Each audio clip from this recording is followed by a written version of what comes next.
کۆبنەوەکە ئاخر جوار ئەوە بوو کە ئەوەی هەڵوەشایەوە لەلایەن یەکێتیەوە قسەکانی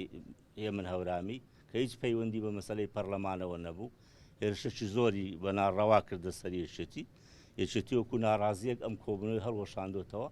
بەڵام ئومێد دەکەین کە لەو ڕۆژانە خۆ ئێمە ناتوانین کۆنەبینەوە لەگە پارتی بەبێ پارتی و یەکێتی هیچ چەکرێ ئەو جەلایەنە سیاسەکانی تر لەبەرەوەی هەوڵ هەیە ئێستا بەڕاستی کە کۆبنەوەکە بکرێت لە نێوانماندا و ئەو کێشانە هەیە چکە بەڕاستی مەکتەبی سیاسی هەردوو حزب کێشە لە نێوان ئەگەر هەردوو حزب هەبی مەکتەبی سیاسی هەردوو لە ناوی غائب بی،